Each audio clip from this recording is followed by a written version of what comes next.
Your Excellency Srimati Sushma Swaraj, Minister of External Affairs of the Republic of India, Your Excellencies, Vice Ministers and Senior Officials of ASEAN Member States, Your Excellencies, high-ranking official of the Government of India, Your Excellency Deputy Secretary General of ASEAN, Honorable Dr. Josna Suri, immediate past President of Federation of Indonesian Chamber of Commerce and Industry, distinguished guests, ladies and gentlemen, it gives me a great pleasure to join colleagues at the Delhi Dialogue 8 and to address this important issue in this meeting. On behalf of Indonesian delegation, I wish to express our sincere appreciation to the Government of India to this initiative and excellent arrangement and the generous hospitality extended to us. The Delhi Dialogue 8 gained significance from being the first after the establishment of ASEAN Community in 31st December 2015. I'm glad that the discussion in this dialogue, which bear the appropriate theme, ASEAN-India relation, a new paradigm, will focus on regional issues of common interest, such as connectivity, global value chains, and maritime issues. These are especially relevant and in line with effort of ASEAN and India to achieve prosperity in the region. They are also in accordance with ASEAN Community Vision 2025 and its blueprint. It is therefore a unique opportunity for government officials, academicians, and business people to gather and engage in fruitful deliberation. These efforts are expected to forward a set of practical recommendations for building a concrete, meaningful, and mutually beneficial ASEAN-India partnership. Excellencies, distinguished ladies and gentlemen, our world today is characterized by interconnectedness. For centuries, people have been migrating to different lands, exchanging goods, services, and ideas to improve their life. In recent decades, technology advancement enable us to close the distance between countries and regions. The information and communication technology revolution has made it possible to coordinate and manage complex undertakings from distance. Furthermore, the wage differences between countries and regions have created more business opportunities across the region. This phenomenon has delivered a new pattern of production, distribution, and consumption. In response to this new trend, Indonesia has been encouraged to strengthen its national industries to be more competitive, to produce higher value-added products, as well as to participate more intensively in the global value chains. Therefore, the government of Indonesia in its recent national medium-term planning document gave a priority to investment that support our industry's participation in global value chains. Furthermore, we also encouraged partnership between our local SMEs and the foreign investor to ensure technology transfer, to improve their innovation capacity, and to increase their product quality and standard. With this, we can improve the ability of our SMEs to integrate themselves into global value chains. Since September 2015, the government of Indonesia has issued several stimulus economic packages to make the economy more efficient, resilient, and business-friendly. This including deregulation and simplification of licensing and procedures for investment and doing business to increase the industrial competitiveness.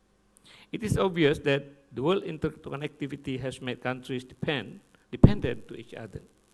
Our regional economic integration will be more resilient and constructive when it's founded on strong and productive regional value chains among our countries. It is therefore our responsibility to ensure sustainability and maintain progress in our regional value chains. This can be achieved by establishing a fair trade relationship, bringing down tariff and non-tariff barriers, and removing impediment to trade among countries in this region. high tariff barrier, and some other non-tariff measures which are still applied to certain sectors in our region would hinder the development of our regional value chains in the long run. Hence, Indonesia supports the decision of ASEAN and India economic minister to review ASEAN intra-trade to review ASEAN-India trade in good agreement, AITIG agreement, to further increase trade facilitation and reduce trade barriers. This arrangement will definitely strengthen our regional value chain, particularly among ASEAN and India. Indonesia also appreciates India's pledge to raise ASEAN-India Science and Technology Fund. This will greatly strengthen ASEAN and India partnership as well as improve industrial capacities and human resource capacities. In order to fully take advantage of global value chains and compete in the global market through improvement technology, innovation, as well as research and development. Considering the importance of micro and small and medium enterprise in our region, Indonesia encouraged India to enhance cooperation in building the capacity of ASEAN SMEs in many areas, such as productivity, technology and innovation, access to finance and market, as well as entrepreneurship and human capital. Enhancing cooperation in those particular areas will increase the capacity of SME to participate in the regional value chains and contribute to the inclusive growth of prosperity in both ASEAN and India. Excellencies, distinguished ladies and gentlemen. Another keyword that should be bear in mind in discussion is connectivity. As an archipelagic nation, Indonesia put great emphasis on connectivity, especially maritime connectivity. The development of maritime infrastructure can greatly enhance trade within the region. Since ASEAN and India share not only land and also sea borders, economic integration of ASEAN and India can be further accelerated through the development of maritime transport facilities. Increased maritime connectivity between ASEAN and India will lower costs of logistics and trigger the growth of trade and good and service between two parties. Indonesia therefore supports India's initiative to engage ASEAN in enhancing air and maritime connectivity cooperation. This is an area of cooperation that needs to be further developed. Indonesia welcomes India's allocation for 1 billion credit line for ASEAN member states that would launch related projects under the ASEAN-India Strategic Partnership, among others to realize the master plan of ASEAN connectivity. The implementation of master plan on the ASEAN connectivity has been significantly progressive and expanded beyond ASEAN, such as the framework of the East Asia Summit. Developing maritime connectivity is one of the 5 main elements in the ASEAN Economic Summit statement on enhancing regional maritime cooperation, which was adopted in the 5th and the 10th East Asia Summit in Kuala Lumpur on 22nd September 2015. The statement highlights the important effort to developing sustainable and resilient infrastructure, port management, and cooperation in navigation. This maritime infrastructure will accelerate economic growth, contribute to community building process, as well as improve the mobility of people, goods, and services.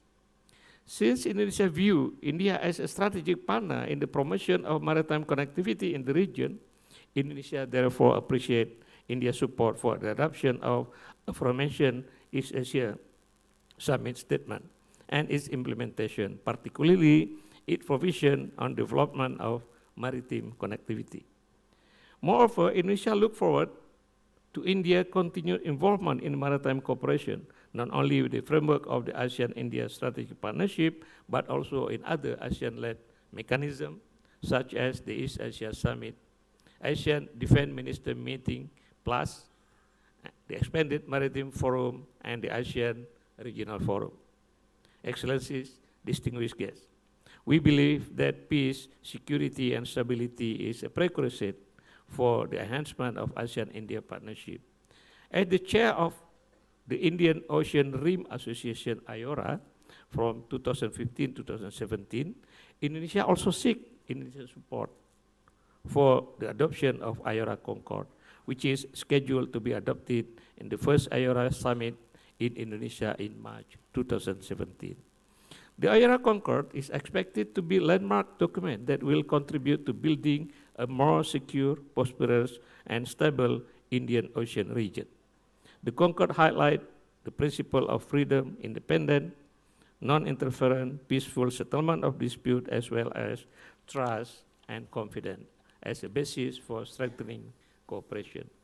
I trust, with India's strong support, the vision of IORA Concord will be successfully developed and finally adopted in 2017.